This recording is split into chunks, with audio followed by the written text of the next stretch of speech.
So those of you who have registered and may not have registered for some of the other sessions, I'll encourage you to do so, right?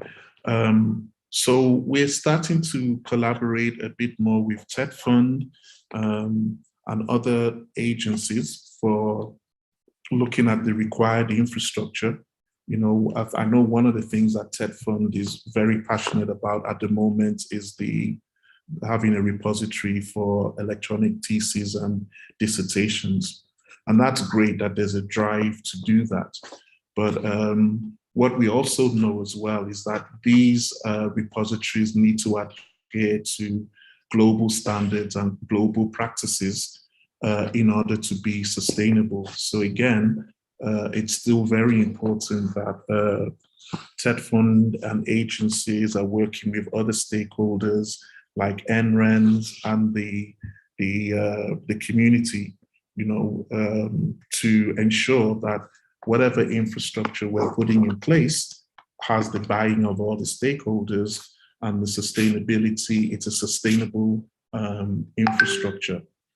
And, you know, towards this end as well, I did work with TED Fund last year to try to convene stakeholders that included government agencies and all of those listed in this slide to come together and see how the private sector, the telecoms companies, the infrastructure providers, how they can come together to pool some available resources to also help with a plan to improve access to research networks and infrastructure.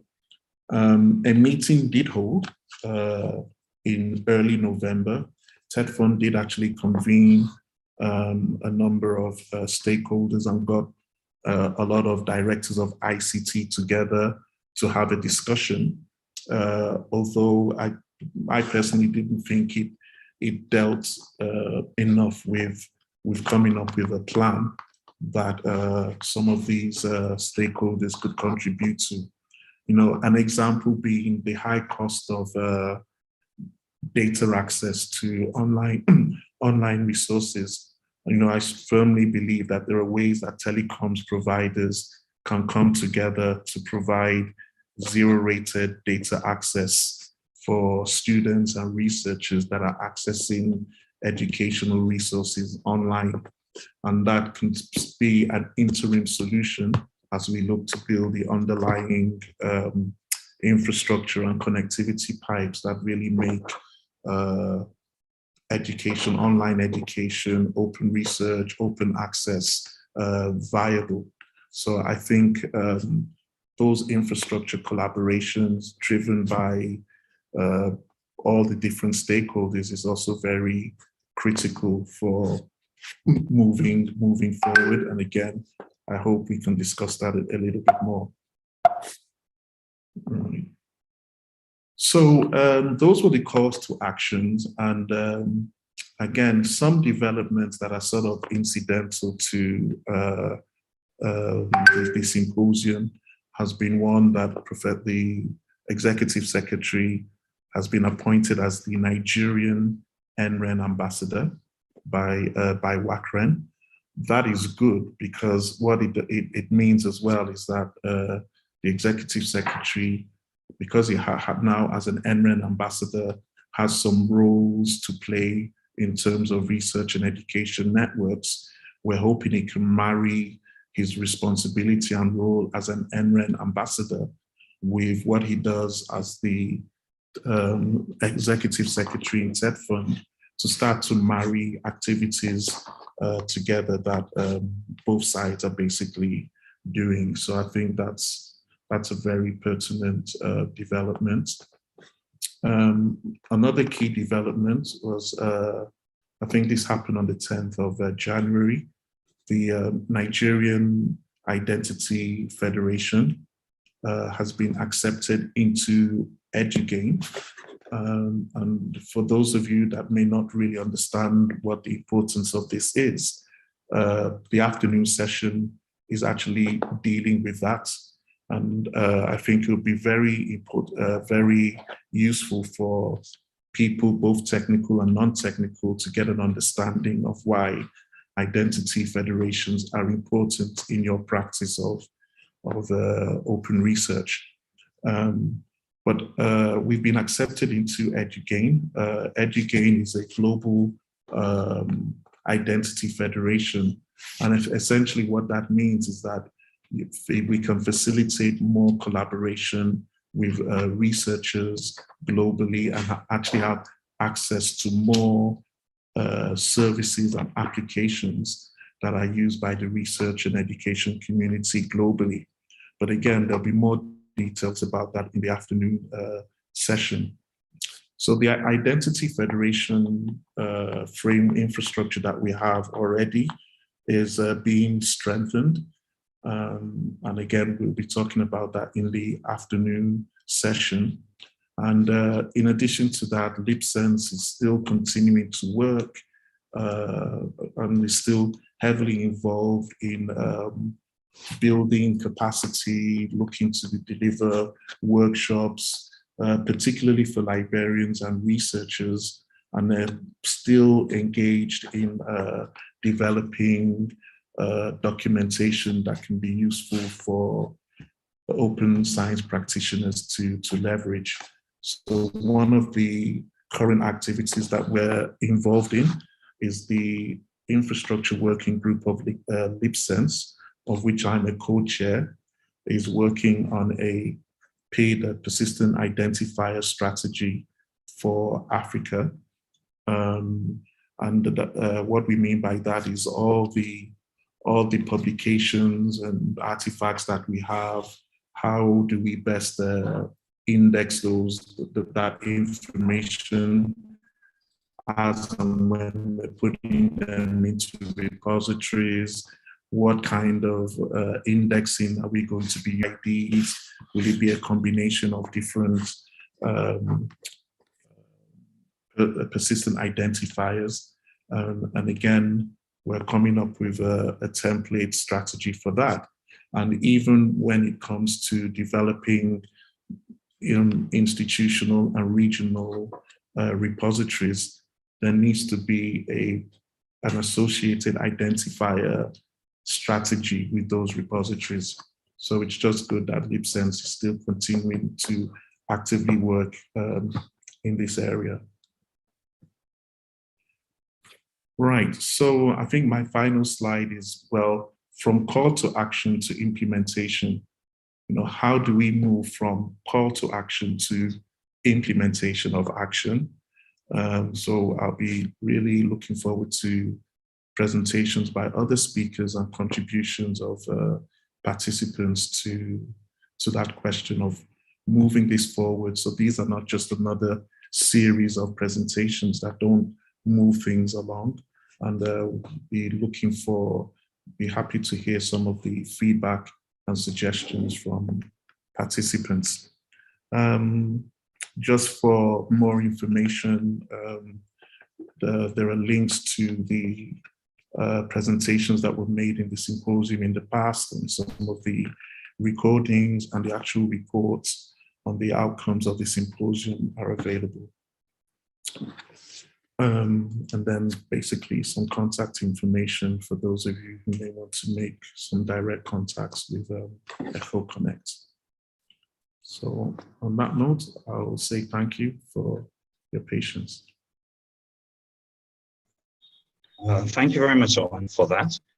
And I think you've kicked it off very well, and you've got me very interested in the second session for today, on ID systems. But before we move on, there's some questions that I think I would like to push on to you. Firstly, before I present others, a question from me on this. In these sessions, or in terms of moving forward that you've mentioned, how do we push towards sustainability by looking at capacity building? Because you've mentioned early on that these open science is open research is really still in its infancy for us. So how do we build capacity? Because if you want to sustain anything, you have to build the capacity of the users. Yeah, again, I was hoping we could sort of talk about these as a group of questions at the end. But yeah, of course, you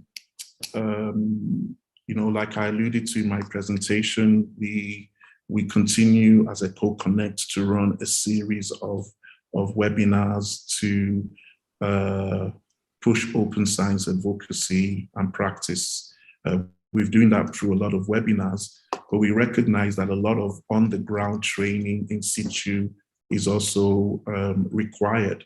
But I think what's really important is that we come up with a collaborative, open national plan. So it's not just that, okay, Eko-Konnect is doing this with LibSense and some other organization is doing that.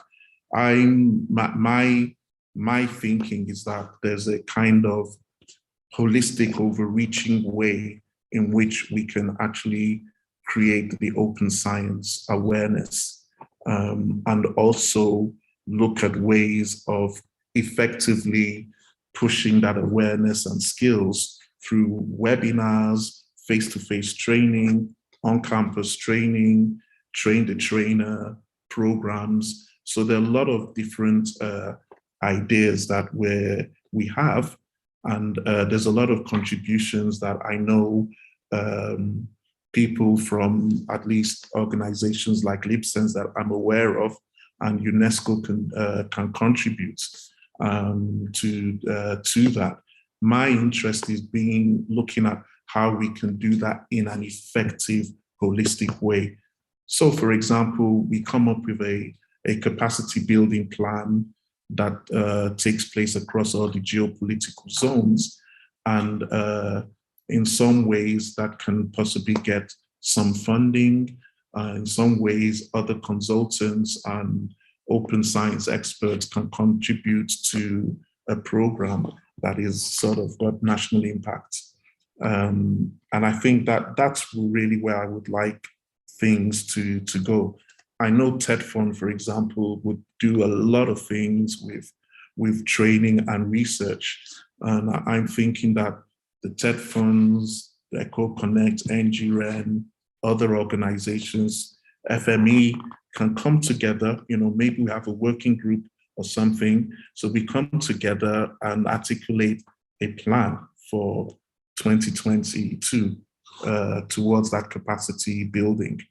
Again, I don't have all the answers. And I think as well, I would just refer to tomorrow afternoon's session as well, where we're going to be talking a little bit about this in more detail about this. Okay, thank you very much for that.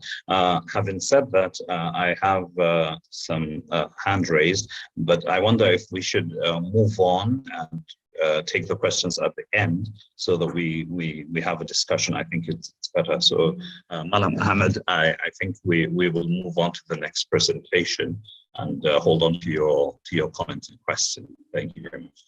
So the next presentation is on broadening research activity, TED Fund initiative and collaboration. That is going to be taken by Dr. Ayo Popular. He is the technical assistant to the ES TED Fund presently. He is an associate professor, fellow of global studies at the Center of Excellence on Migration and Global Studies, National Open University of Nigeria. Presently, he is the coordinator, technical coordination team, TCT, of the TED Fund's Research and Development Standing Committee, inaugurated by the Honorable Minister of Education, with an overarching goal of promoting the establishment of National Research and Development Foundation in Nigeria within the context of quadruple helix model. He is also the chair of the Innovative Agricultural Postdoctorate Training Program, being facilitated by the African Union arm on Agricultural Research Forum, Forum for Agricultural Research in Africa, FARA, in collaboration with TETFund, known as Agricultural Research and Innovation for Africa, ARIFA, which is a flagship program of FARA geared toward the capacity strengthening of a new generation of agriculturists for value addition on the African continent. At the moment, he's also a visiting researcher at Mississippi State University, Stockton, USA, and was at the University of Molise Campobasso, I hope I pronounced that correctly, in Italy, and the Institute of Farm Animal Biodiversity, Wales, Austria, for his postdoctoral works. Dr. Popular is a fellow, Institute of Chartered Economists of Nigeria, Development Practice Academy, Chartered Institute of Corporate Mentoring and Coaching of Nigeria, and Institute of Management Consultants. Besides, he's a certified commercial diplomat, City of London, UK. Please, with this short presentation of Dr. Ayo Popular, I will now hand over to him for his presentation on broadening research activity, TETFund initiatives and collaboration. Thank you. Thank you very much, Mr. Mahmoud. And I think let me stand on the existing protocol that has been established. I'm privileged to be speaking on this platform today. And let me bring the apologies of the Executive Secretary. Yes, he has a commitment in Lagos that clashed with this particular one. And until yesterday evening, he's still committed. In fact, early this morning, we've spoken about it. I'm very sure that he might still try to join to put his words. In terms of his opening remark that is being expected. Today, I will be speaking on broadening research activity and looking at the initiatives of TETFund and what are we doing around collaboration a bit. My session management, we actually dwell on these few lines. I will speak about a little background so that there will be general information at least about TETFund for those people that are new to what TETFund is all about. Otherwise, I know a lot of people are going to know what TETFund is all about. I'm going to talk briefly about some introduction and give some hypotheses of why we need to actually migrate from where we are to the new paradigm at TETFund, looking at the funding components of what we do around R&D and our future thinking around the Research and Development Foundation, including the milestone and expected projects that will be coming under the NRDF. And if going to mention some of the milestones that we have achieved and possibly speak to some next steps. And if there are actions that we need to do together, I'm going to call to them. Let me say that TETFund, as we all know, is an agency and a fiduciary interventional agency under the Ministry of Education, and with a clear scope that there should be intervention, not out of appropriation. Is essentially a non-appropriation funding body that is actually looking at providing supplementary interventions. Ordinarily, it is not the role of TETFund to be the core financing agency to tertiary education. The law says that we should be an intervention agency, and TETFund try as much as possible to keep to that. And actually, the act that established TETFund was actually drawn from the ETF Act. And the ETF, we know, is education, initially Education Tax Fund, and later the Education Trust Fund. And today, because of the need for us to concentrate on the tertiary space of our educational system, TETFund was actually migrated to become what it is today about 10 years ago by actually focusing on the tertiary education system in the public space in Nigeria. We are talking about universities, colleges of education, and our polytechnics. In doing that, in 2009, the approval of the president actually led to the activation of a mandate of State Fund that has to do with research and the publication, and there was creation of the National Research Fund. I'm going to speak about that later. And the main objective of State Fund is essentially to look at how we can impact using tertiary education intervention in the socio-economic development of the country. And we recognize that this is a globalized world, we have to be competitive. And for us to actually activate the NRF components and mandate of State Fund, which is about research and publication ab initio, we need to mirror the blueprints of the National Research Agenda. And that was what actually led to the critical 3 pillars that we have in terms of funding of national research, and I mean in terms of administration of the National Research Fund. We have the Humanities and Social Sciences component, which is abbreviated into HSS. We have what we call SETI, Science, Engineering, Technology, and Innovation. And then we have what we tag the cross-cutting area that are neither here or there, but they're important to our national life. And by way of introduction, like I mentioned, State Fund was 10 years in December. And I think we've done a lot of intervention in the tertiary education space, like I said. I was clear that in the tertiary education space in Nigeria, we are focusing on the University Polytechnic College of Education. We have monotechnics, but State Fund law does not cover monotechnics. So that's why we don't do much there. And our understanding is that for this area where we actually play, and we know that historically and conventionally, these institutions are established for teaching, research, and community service. They're actually standing on that tripod. And for that tripod to be sustainable, we really understand actually research into them. And we come in the new paradigm to understand that the teaching is for actually learning, the research is actually for development, and the community service is actually for impact.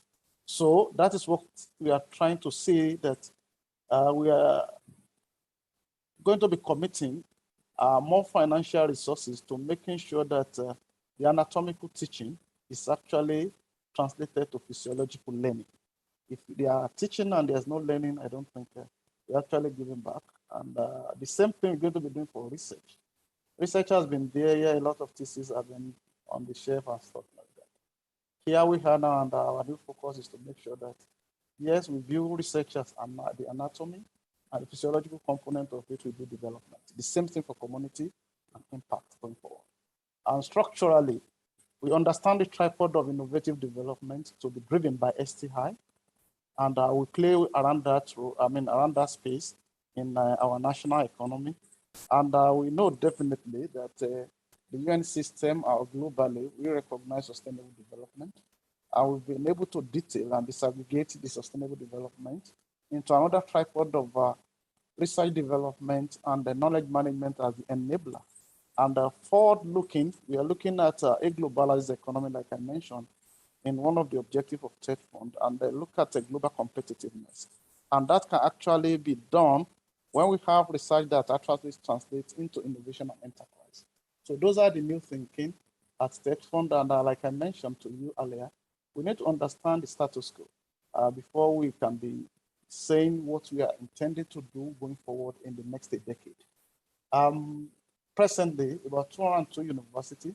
The numbers of private universities actually getting more than that of the public university. By the time there is approval for the new university, about 10 of them that I think in the National Assembly now, this number will change dramatically. You can see the number of polytechnics and the College of Education.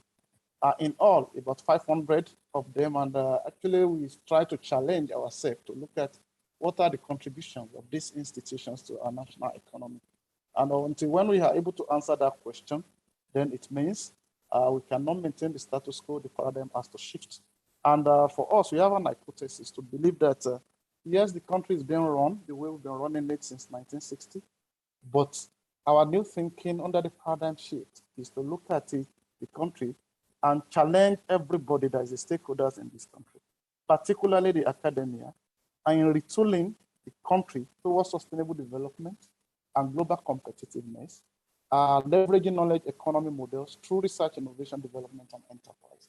That is our belief. We can actually give Nigeria a light. A lot of intervention we have done are political, and we believe that we could actually use some palliatives to solve scientific problems. I don't think that is going to be correct. So for us at TEDFund, we are clear to say that we need to give the country a right, and we need to leverage on our ivory towers where we believe that the best of the talent resides, and historically, the leaders of research across the world. So for us as at present, under our contextual framework and the new paradigm, there are some realities that we need to share with ourselves. Presently, we have about 226 beneficiary institutions, 226 colleges of education, and these are the people knocking on the door of TEDFund on a daily basis for different intervention lines. And by that, let me just give us a bit of the matrix, how it looks like. We have 226 of them that are actually looking at about 15 intervention lines. That is 226 in a matrix by 15 intervention lines. So you can know how busy and the kind of challenge that TEDFund works through every day to make sure that everybody is being attended to. And the beautiful part of it is that we have a country whereby all of them are distributed across the 36 states of the federation, and including the FCT. And we know that in this country, we are actually having 6 agroecological zones, or what we call the geopolitical zones. And all of them are having different abundance of mineral resources that are indigenous or peculiar to their climatic advantage. And we expect all these institutions that are there to be able to marry what they have in their environment to what is going to be the calling of the institution. Ongoing funding of TEDFund in terms of physical infrastructure, about 10,000 projects going on, and since inception, I mean, since the time of ETF, about 150,000 projects has been delivered. Again, there is an ongoing research funding under the NRF of over 300 research grant that has been awarded, and since inception, about 1,000. The same thing goes for the institutional-based research, which I'm going to speak about more later. About 5,000 of them, and as at present, why the paradigm shift is coming to focus on content development is because there is skilled net. When you look at our funding window, and you see that a lot of brand infrastructure, which is going to be something that we need to actually put a lot of capital outlay to achieve. In terms of purchases, is about 80% of what we have done in the past decade. And about 20% of content development. It's not by a mistake. It was because of the call as at that time when Nigerian institutions are being referred to as a glorified secondary school. Nothing iconic, nothing symbolic of institutions. So that was the face then. And after 10 years, and we are celebrating a lot of infrastructure, but 150,000 of them across our institution. It is time for us to have a new thinking, and the paradigm has to shift. And where is it shifting to? We are looking at institutionalization of R&D in Nigeria, and that's going to be focusing on more investment in content development. And the new paradigm is going to be defined in this way so that people can actually know what we are talking about. Massive turnaround on our content development component of TEDFund intervention. I say 15 of them, and we're actually saying how we want to mainstream institutionalization of R&D across all board. And we are looking at front-loading R&D and institutionalization in the country, not in our tertiary institution, again, because we've done that for long and we know the results. Again, in getting that one done, the triple helix model is going to be mainstreamed. That is going to be people-centric, and we're going to be focusing on the society and be able to contribute to our national economy. We are looking at restoration of academic leadership and scholastic excellence in our institution. And what does that mean is that presently we know what happens even among the academic leaders. We know what happens among people that are the chief executive of our institutions. Gone are the days where people at that level are known for for leadership excellence and how scholastic they could be. There are reasons that there was a drift, and we've actually discovered that that drift has actually we need to fix it. Then improvement of our ranking, of the global ranking of our institutions, which everybody knows what it is all about. Reversal and mitigation of brain drain syndrome. because we need to actually take that one from brain tap back to brain gain. And I think there was a strategy we developed to that, and we are looking at it closely and explore and attract global collaboration for our beneficiary institutions we're going to see later. And we believe that there's going to be a special purpose vehicle through which that can be achieved very fast, which is the establishment of the National Research and Development Foundation. Permit me to actually run us through what we are trying to do around funding of research. Like I mentioned, the first level of funding that you could have is institutional-based research. We call it IBR at State Fund. National Research Fund, NRF. We actually have some complementary component of research funding, academic research journal, book and manuscript development, library development, and the newly established centers of excellence are what we have newly again, that is just coming up for the first time this year. Late last year and early this year, the mega research grants that is going to be speaking to national prosperity. Let me take us through some of these issues, some of this funding line. We have the institutional-based research that is going to either to, it has a cap, a unit cap of about 2 million and 2 million per grant. What does that translate to? Before now, we have just 5 units per institution. But under the new paradigm, we've actually increased that to 20 units per institution, focusing on empirical basic research work that is actually fundamental. It is needed for national development. And we expect that that particular research is going to generate preliminary data that can be used to access additional funding both locally or abroad, or in partnership with all other collaborators that the institutions might be working with. But for us to generate preliminary data based on the community and based on the scope of the work within in-country. So we provide that, and that's why we make it institutional based.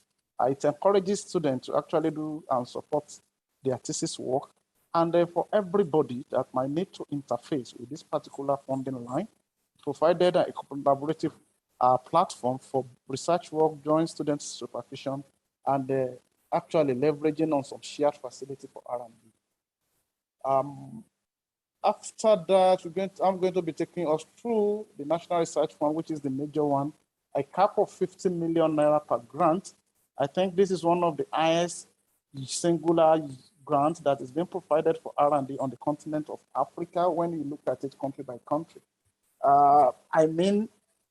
This allows an unlimited number of applications. We just finished the call for the concept note, and I think it ended in the first week of January this year, about 2 weeks ago. And this particular funding line for research has 3 phases: submission of concept note, and if you scale through, then there's going to be call for full research proposal. And if you scale through, then there's going to be physical proposal defense that will allow you to hand that. And I think over the years, we've been able to successfully deliver on this particular mandate of the federal government of Nigeria.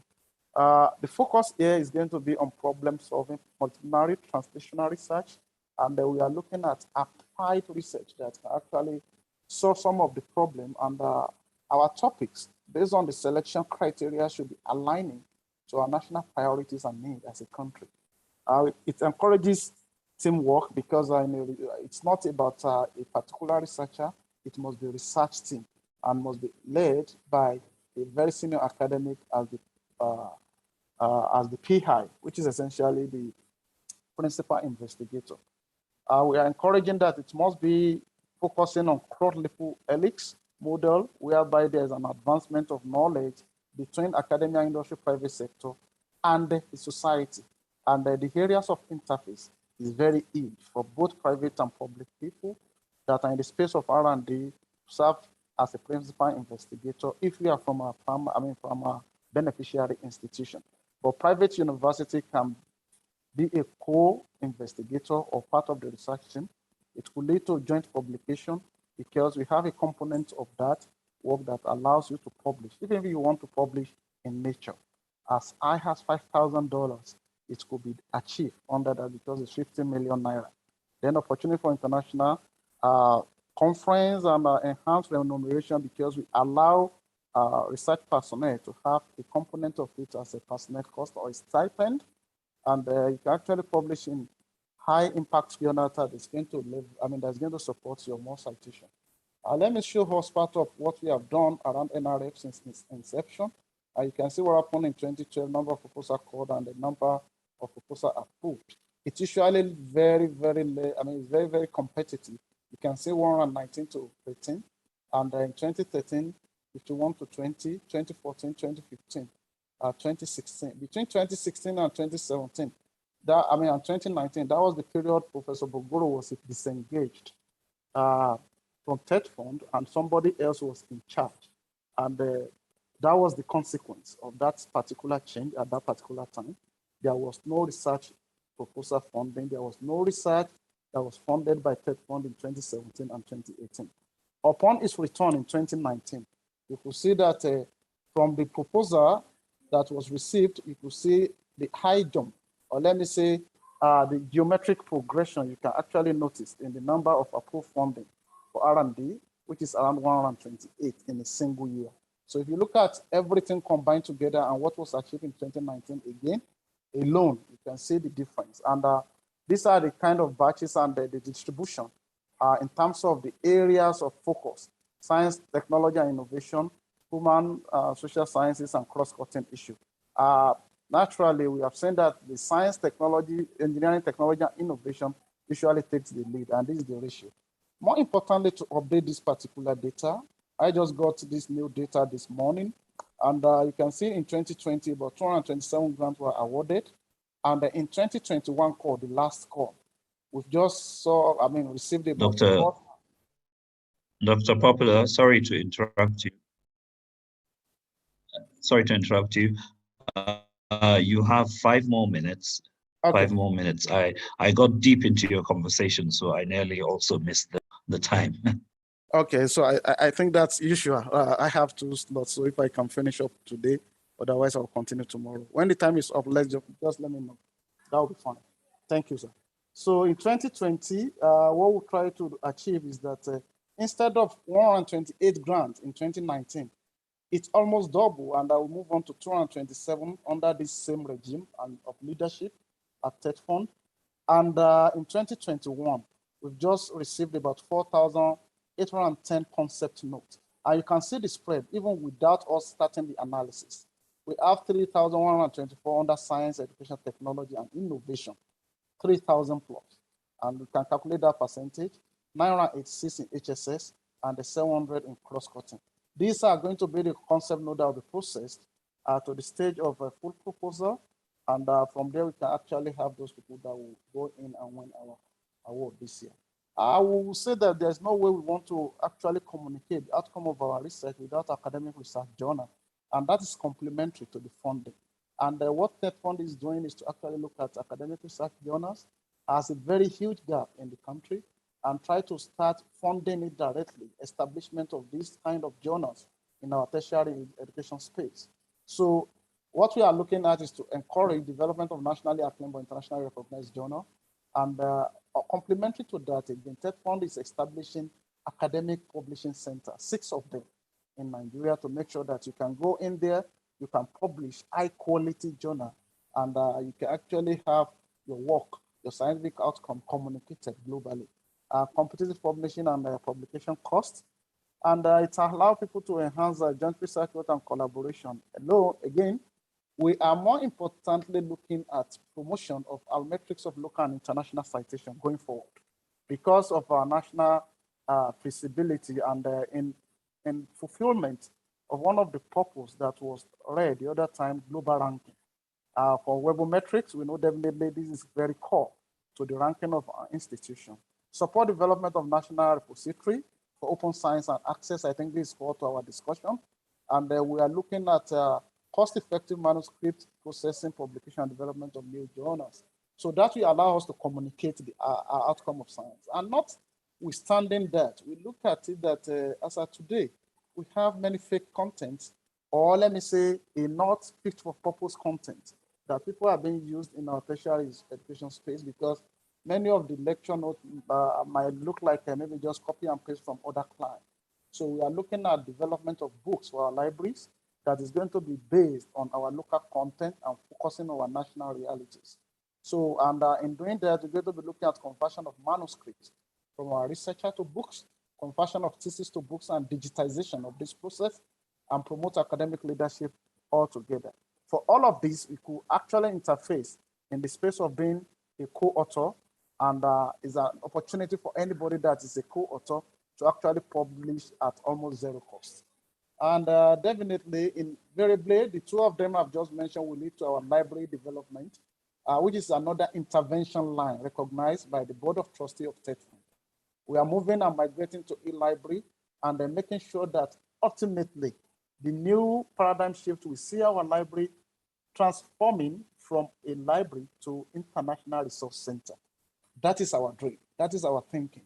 And in getting that one to be done, we look at access to national and international continental databases. In December, we had a meeting with the Africa repository, and we're actually trying to be working with them to see that we have some of our best work in this country getting there, effective from 2020. We want a situation where we have borderless content availability and accessibility, updates to up-to-date referencing and archiving and retrieval platform, and we can actually have a shared platform, digital platform that allows people to have subscription licenses and usage, retrieval and archival, and invariably making it possible for all of us to actually have opportunities to share information and in support of open science. I think it would be nice if I can actually stop there, because this realm I want to go into now is something that I might actually be discussing maybe from tomorrow. I think that's what I understand it, because this is another gamut of new thinking altogether. I thank you very much, and I think I'll be able to complete my presentation that I've put together by tomorrow. Thank you very much.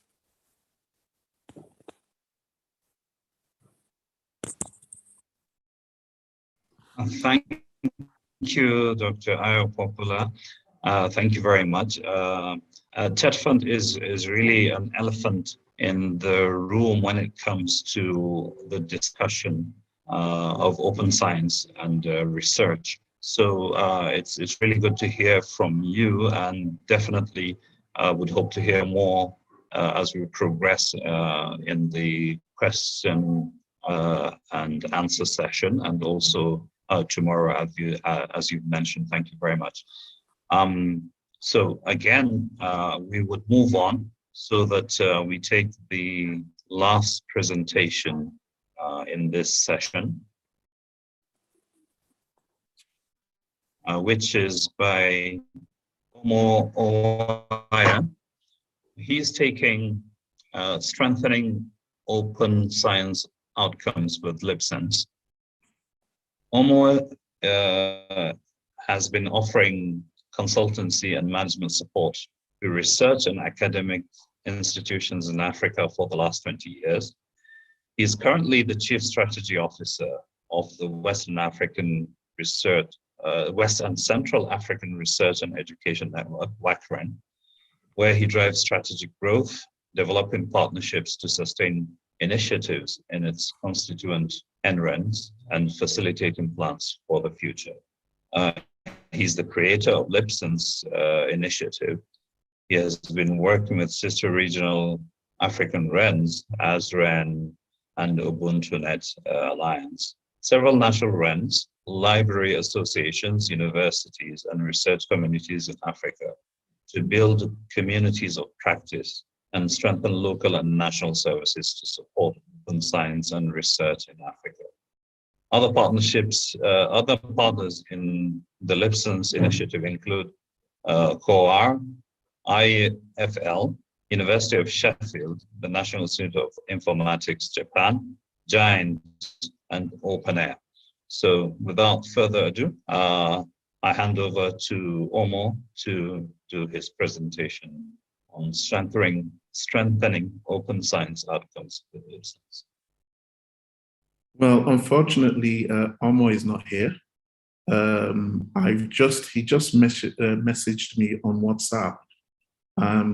He's actually in a project management board meeting with the European Union. There's a project called the Africa-Connect 3 project, which is basically geared to rolling out infrastructure in West Africa. He sits on on that board, and it clashed, unfortunately, with his time to present.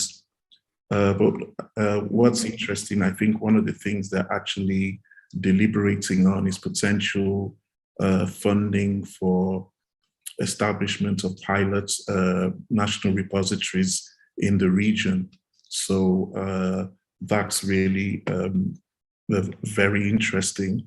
And of course, the argument for collaboration would mean that if there is potential funding probably coming via WACREN from the European Union, how can that cooperation with what TED Fund is doing in the whole repository and open science space come together to make it more productive?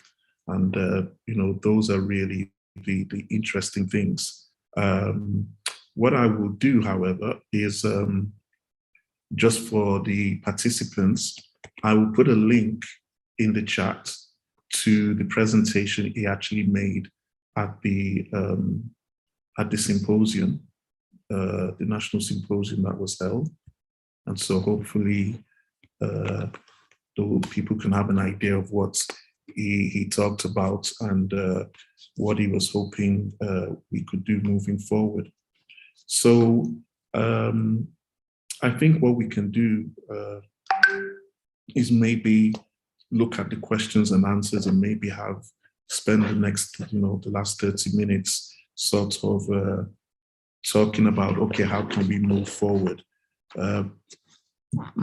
Professor Ayo did speak so much about quite a lot of things that TED Fund are doing. And to be honest, it seemed a little bit overwhelming, the amount of things that TED Fund are doing. And I don't know, first of all, it would just be interesting if we can deal with the questions that have been raised and maybe any other questions that people might have. So I know before we started, I think Shafe had a question or something.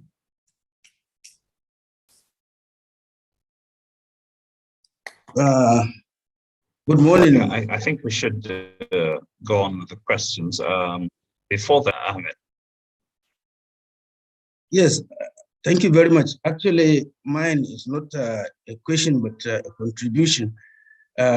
Looking at our own experiences at the tertiary institutions with the people that are down there and trying to contribute into the discussions as they are ongoing.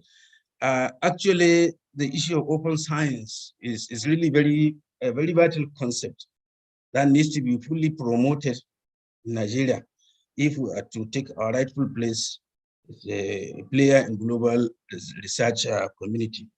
So much research has really been conducted in our tertiary institutions, over 500 tertiary institutions conducting various kinds of researches, and we also see that there are a lot of theses, dissertations, and projects of our students at postgraduate and undergraduate level for several years, some into 20, some 10, and so many years.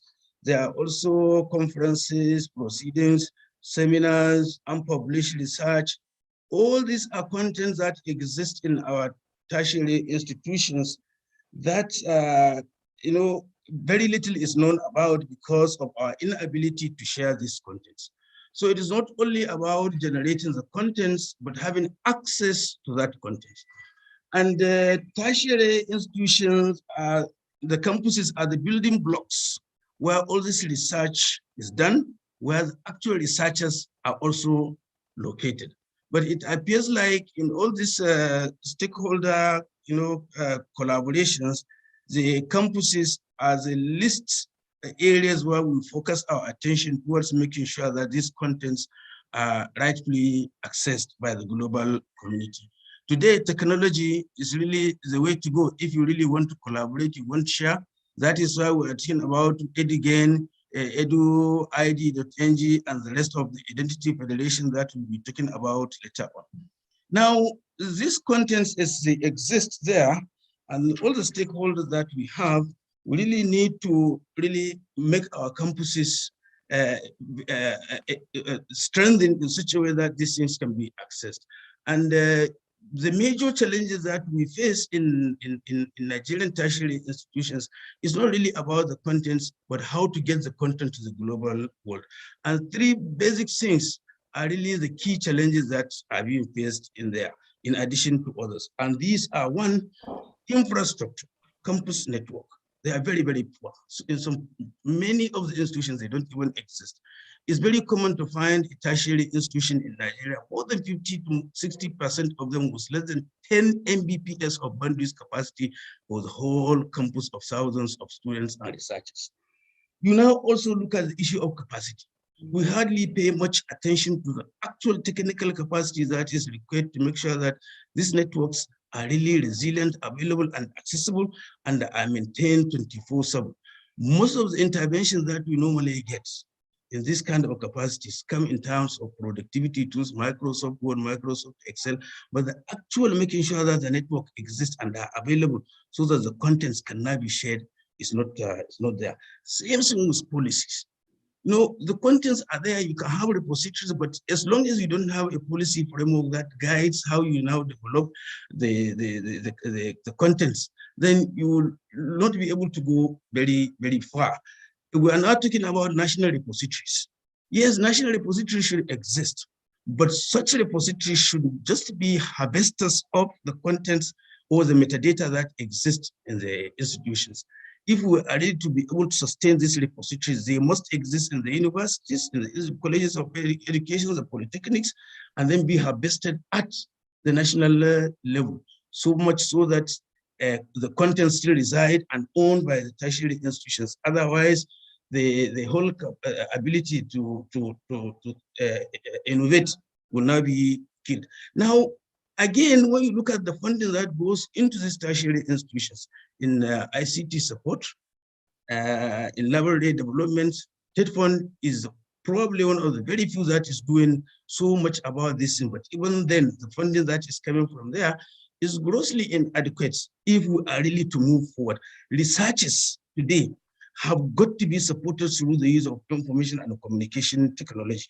And that is really where the real challenge is in our tertiary institutions. So my take here and my recommendations coming from the tertiary institutions is that funders should now pay much attention towards campus infrastructural development, our networks, our wireless access point, power backups, and then the capacity, technical capacity of our technical staff to be able to maintain this network should be strengthened.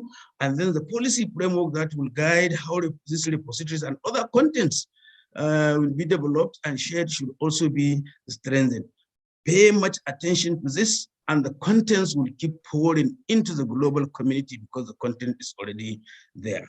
Thank you very much for that time. Thank you, Mala Ahmed. It's good you rounded up. I was going to mention that I'll be giving 2 minutes to speakers from now on, but it was pertinent you mentioned this. I would like to actually present a question from Good Luck. This is directed at Dr. Popular. TED Fund is like I said, is going to be featured quite a bit on this, and it's really a pressing question I've met across the board in the education sector, that what is the justification for the exemption of private institutions from TED Fund support? Maybe you'd like to say a little bit about this, Dr. Popular. It seems Dr. Popular has dropped out of the meeting. So the question coming. However, in responding to Good Luck's question, we do have a session tomorrow where the emphasis is on the whole aspect of funding research. So I think that Popular is going to be a speaker in that session. I think it's tomorrow morning. And so maybe we can deal with that question tomorrow. If you do look at the agenda for the program, and if Ola, you can put the link to the agenda, you will see that there's a session tomorrow dedicated to improving open research funding. And the question isn't just about who can provide funding, but it is what is it that researchers, academics, practitioners themselves, what skill sets, what capabilities do they require in order to be able to access funding, whether it be it locally or international. Sometimes even to access funding, there needs to be certain amounts of infrastructure available in order to even access international funding. So I think the idea of just having, funding drop into our laps, we need to be able to look at how we go out there and get this funding. Now, of course, what's of particular concern to me is that the emphasis here is on open research and open science. So there is a slight difference from just standard research, and it's a pity Professor Ayo has actually dropped out, because what I hear the issue about publishing papers and artifacts in international publications and journals, but even that in itself is a challenge for many researchers and academics because of the inherent costs associated with these publications. And this is where open science and open research is supposed to be very important, because we're supposed to be able to leverage open access repositories and infrastructure to allow us to publish our scholarly outputs at minimal cost, have them peer reviewed and published, and still deliver the high impact at minimal costs. And open science and open research is the paradigm that drives all of this. Otherwise, we stay in the same loop of trying to publish in high impact journal platforms that cost so much money, so that the net effect is that research outputs, scholarly output from Nigeria becomes invisible. So, the need to embrace open access and other open paradigms is very important. And of course, there needs to be a plan to skill up researchers, publishers, journal editors to understand what's available, what they need to do to be able to address that. So we might touch on that during these conversations, but on the funding aspects, again, I think we'll be looking at dealing with that aspect tomorrow. Thank you for that. This one is for you, actually. Ademi is asking regarding the face-to-face training on open science practices. Does your organization have plans on online training? He says, in his opinion, you can reach a wider audience via online training. So would you like to add to that? Yes, we've run webinars in the past. We've done quite a lot of that. Webinars, but yes, there's probably need for more instruction. And again, instruction takes time to create the content, to have the experts available to do that as well. It's time and it's resource. So again, looking at ways to resource that in terms of funding is something that's always a challenge for providers like ourselves. And I think our community has become so acquainted with us offering services for free that sometimes we forget that it's got to be paid for somewhere and somehow. So, but of course, with our intent, we're still very focused on being able to run training. We'll be advertising our training and webinar plans by February. But again, for us, it's really very important if we can come together with the TED funds and the other capacity building organizations to have something that is more holistic and collaborative. But regardless, yes, there will be will be webinars that will come out and be done. But again, as great as webinars are and online training is, because of, like you rightly said, the reach is much wider. But sometimes you can't really replace face-to-face physical training. So we really want to encourage both aspects. But yes, by February, after the conference, we take the inputs we get from, or the outputs from this conference, and we try to use it to determine our strategy and action plans for the year. So you will hear from Eko-Konnect in that regard. But again, Eko-Konnect, we're really trying to emphasize more of the collaboration and some of the issues that Ahmed Shafei raised. We need to be able to take all of those holistically and come up with a comprehensive plan. This one is coming from me, actually. The issue of collaboration that we've talked about earlier. Right now, TEDFund clearly is on board, and TEDFund is doing quite a lot in this sphere. But what else has been done with regards to the other institutions like the Federal Ministry of Science and Technology, NIDA, and so on? Because should I say, fortunately or unfortunately, the physical or real infrastructure we have in terms of policy implementation is sometimes quite different, or a lot of times quite different from when you're now talking about where we're moving to in terms of the fourth industrial revolution, with everything coming online, e-government and so on. So what are you doing about this level of complication, if you wish? Well, and I think that's I think you've actually touched on the issue, Mohammed, even in the question, asking what Eko-Konnect is doing. We have to collaborate to do these things. It's not us.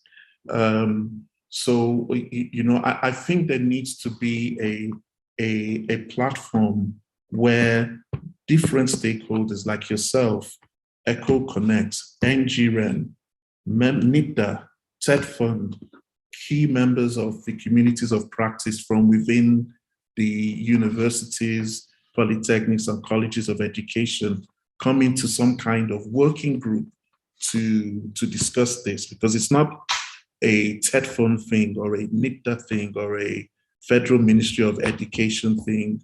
It's a collaborative situation, because, and I think that for me, that's where the emphasis needs to be.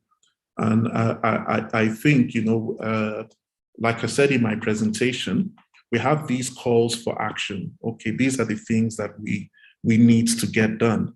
And those points were very clearly sort of articulated. We need a policy, first of all, a national policy for open science. That was an outcome that was determined from the September symposium. How do we get a open science policy in place? Who drives it? We've got enough substrate or templates to build a open science policy. But then who becomes the custodian that drives that policy such that it is adopted across the research and education community? You know, Eko-Konnect can sing to the high hills and run 1 million seminars and keep talking about advocacy and open science. But if we don't have the NIDAs, the ministries all agreeing that, right, yes, we all concur with this policy, let's institute it and adopt it.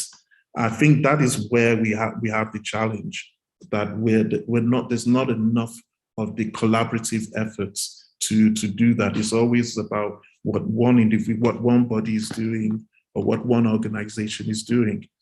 And I think that's really what I want to sort of address in this session, is can we have like a framework, a working group of the key stakeholders that conform a kind of consortium. So they're the voice of the various stakeholders, so that can be implemented. I think that's really what I'm advocating for. The same thing on infrastructure. I've talked about infrastructure. Shafee just mentioned about infrastructure. So we know, that there's infrastructure. Eko-Konnect is doing certain things. NGREN is doing certain things. TED Fund is doing certain things, but we're not collaborating. So in a lot of cases, we're duplicating effort, or we're just all going on our own vision that we see, and okay, this is the way to sort of go. And I think more stakeholder engagement and involvement is required. It's a pity Professor Ayo has left, because I did want to ask him a few questions. I know TED Fund is doing an enormous amount of work, clearly from Ayo's presentation. So much is being done. They've got so many initiatives going, but how much are they bringing on board people in determining these activities? So in one of the slides, Popular talked about some of the open science initiatives that TED Fund are engaged in, but who are they consulting with? Who are they collaborating with? They want to build a repository for ETDs. How are they intending to do that without having consultations with the people who are in that space that understand all the metadata standards, the global standards, the open science paradigms that will make such a repository sustainable and interoperable with other global initiatives? So these are all the kind of things that we need to get sorted. And I think for me, it is about maybe having working groups. There are key areas when it comes to open science. There's policy, there's infrastructure, and there's capacity building. So if we looked at those three pillars, and then we could create some working groups where there are stakeholder representations in each of those working groups that maybe deal with those three particular pillars, then maybe we can move forward as a national organization, as a nation, rather than people doing different things. So that's my take, sir. Well, thank you. And actually, to comment on your submission, I think you're in the right place with TED. I think you should really push to convince the ES on where this is going, because definitely, you mentioned that already, TED Fund is really, if you wish, in terms of funding and government involvement, it is the elephant in the room of research. So I think there is quite a benefit coming out of this if you could lead with TED Fund. You're right. I hope we can get Dr. Popular on again so that you discuss this at length and see where this is going, because really on the part of the Federal Ministry of Education, for instance, you have the TED Fund as the lead in terms of funding generally, but in research specifically, as we're talking about.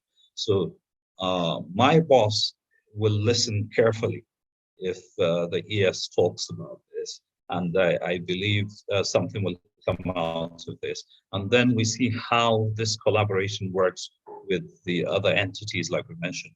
NIDA, for instance, I'm on the board, but also 5 other members from the CPN are on NIDA board, and CPN is supervised by the Federal Ministry of Education. So you can see that there's a lot of influence coming from the education sector on a lot of these institutions. So I think the conversation should start from here in terms of involving TED Fund to have a stakeholder engagement towards building a policy on this.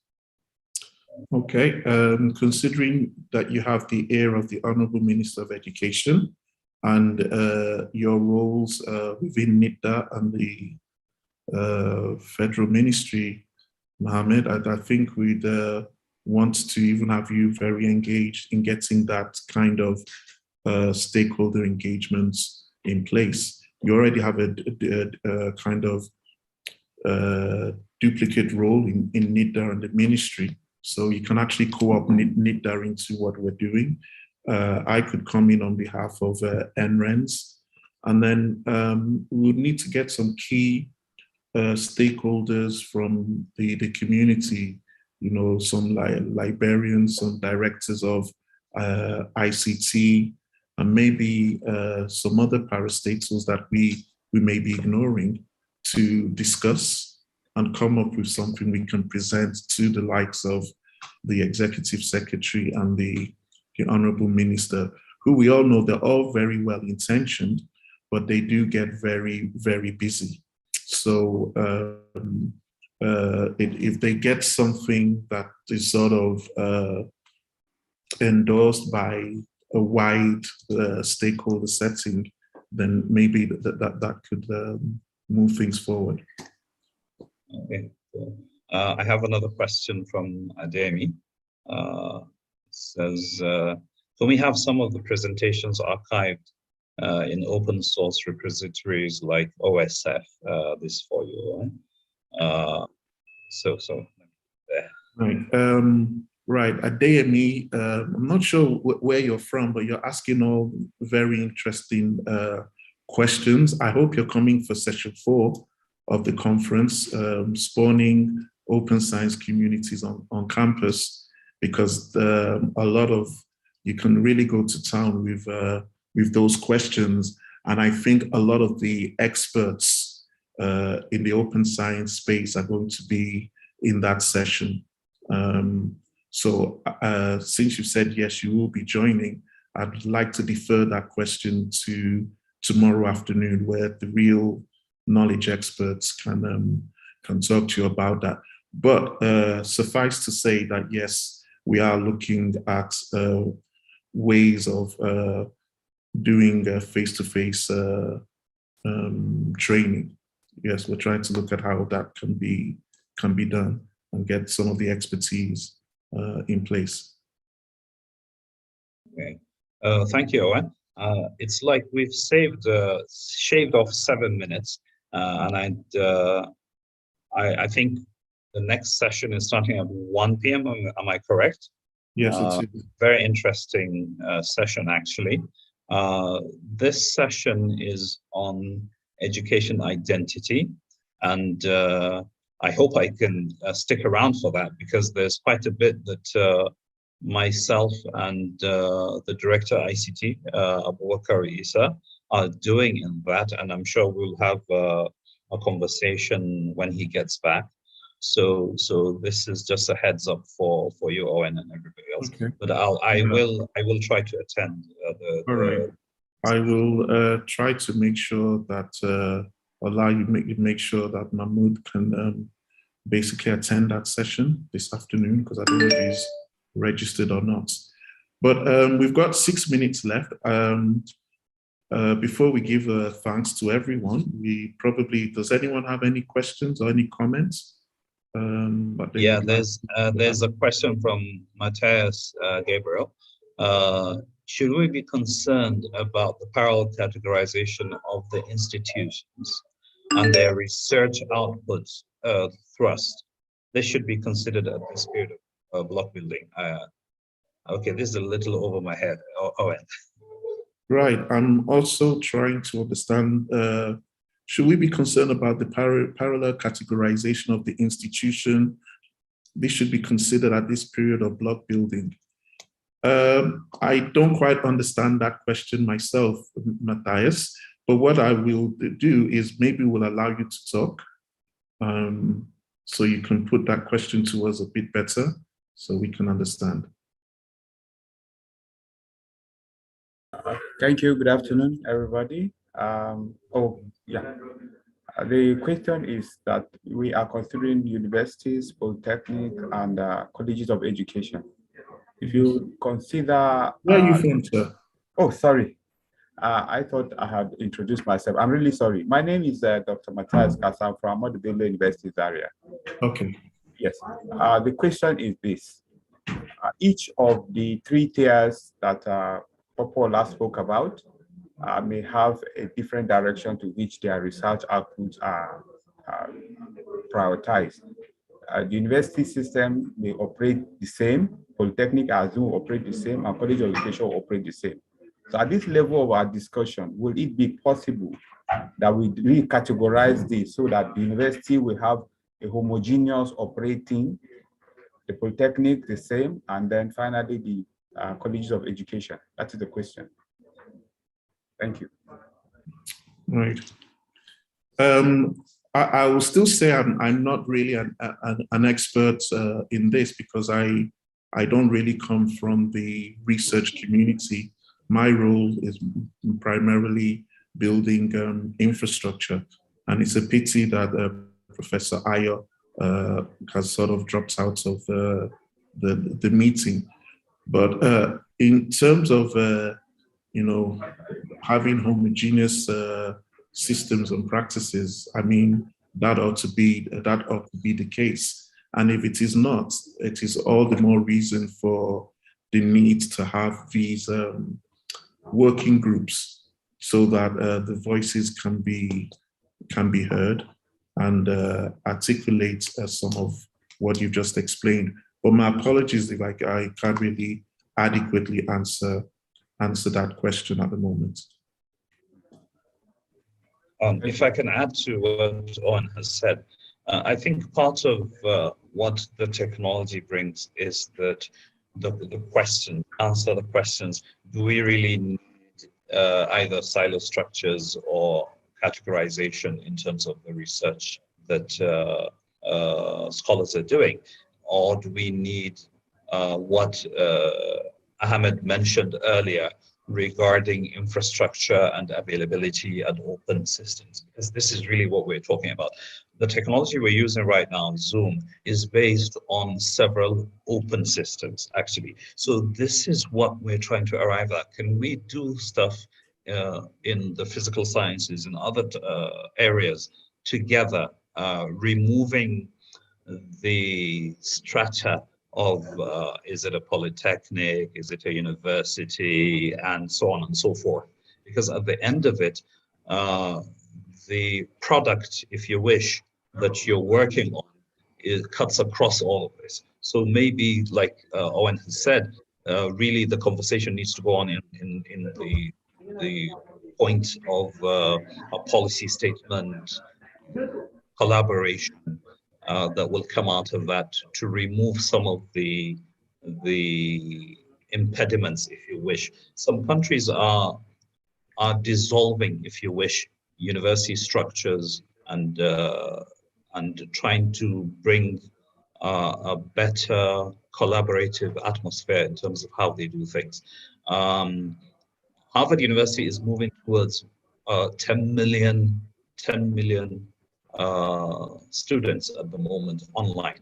So we have to think about this as we talk about research also, because if we can provide Nigerian research online and it's accessible, it's cheap, as Owen has said, then I think it's a win-win for everybody, because that will provide access to the international community in terms of the Nigerian context much further. But let me not, how do I say, precede, for instance, on this. But basically, I think the conversation needs to go on. And you've asked, Mateus, you've asked very, very pertinent questions that need to be put forward. Okay, thank you for that, Mr. Mohammed Mahmoud. And I think it's just turned noon now. Yes. So I think we want to thank you all for attending. I hope it has been of some use. And some of the deliberations and outcomes, we will document and put them out so you can have those things. And we will continue to work with the different stakeholders to ensure that we come up with the relevant collaboration frameworks and policies that continue to move and drive open science in the country. The afternoon session is at 1 in an hour's time, and it's dealing with an infrastructure part of the whole open science research about strengthening the Nigerian Identity Federation. So we're all very used to the whole idea of IDs and what IDs can do for us and national identity cards. So how does identity, trust and identity frameworks operate within the education and research ecosystem? So we have some key speakers from the United Kingdom and Europe that will be speaking to that in the session at 1 o'clock. So look forward to seeing you there in an hour's time. Remember that if you've registered, there's a different Zoom link for each of the sessions. So don't assume you can use the link you've used to join this session to join the next session. They are specific for each of the sessions. So if you didn't register and include any of the other sessions when you registered, you might need to do that. But thank you very much, everyone. And I hope you do enjoy all the other sessions.